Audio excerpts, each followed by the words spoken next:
the same budget snapshot you saw at the beginning of the presentation, with the exception of us adding in lump sum the needed improvements at the bottom of the general fund column. So you'll see that 10.6 million that corresponds with the previous slide, as well as an increase in the special revenue and school nutrition funds of $660,000, which we'll get to here momentarily.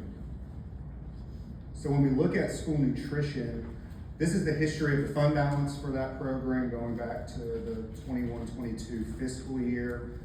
As a reminder, on the other side of the pandemic, school nutrition benefited financially from that because all meals were no charge to any student, no matter their free or reduced status. And so that allowed us to build up a pretty healthy fund balance in that program of around 10.5 million before all that funding ceased to exist.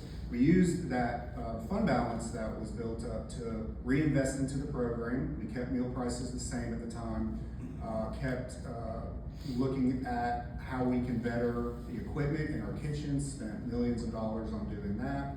And I've carried that through and feel like our kitchens are in a great place because of that. I estimate at the end of this year that the fund balance will be around 6.3 million.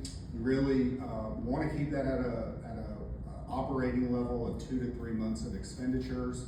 And so if we continue the way that we are, we will dip below that in some fiscal year in the future.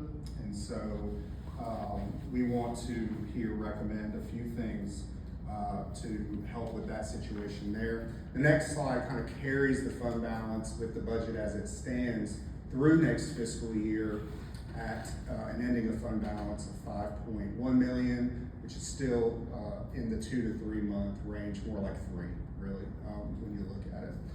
So a good place to be, but again, we've got to do more to help that. And so the only improvement we're bringing for school nutrition is not expenditures at all. It's meal prices. And before we get into that, I want to show you the paid lunch equity calculation. This is the state's tool that they get from the federal government to kind of recommend to school districts what their paid lunch price should be at the register, dependent upon CPI, inflation, things like that. And you can see that formula there. This one here is for this year that we're in right now. They recommended 425. We're not at 425. We're at 350. And so if you were to carry this forward one more fiscal year into next fiscal year, that price would be even greater, of course. However, we're not recommending going even to 425 for next year.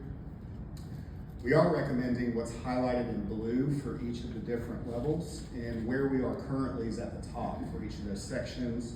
So paid lunches is at $3.50 currently, recommending $4, so on and so forth as you move down the table. If that recommendation is approved, we believe that we'll bring in around $660,000 more, and that's the number that was reflected in that updated budget snapshot there for you. And will help, even though that program will be budgeted to still run slight deficit, it's not $1 million deficit. We're, $400,000 or $500,000 instead. Mr. Casado, can you Yes, just maybe just remind us again about this is a separate budget because it needs to be kept separate from the general fund or any of the others. It's a federally funded program, and why we wouldn't want to supplement it with other dollars.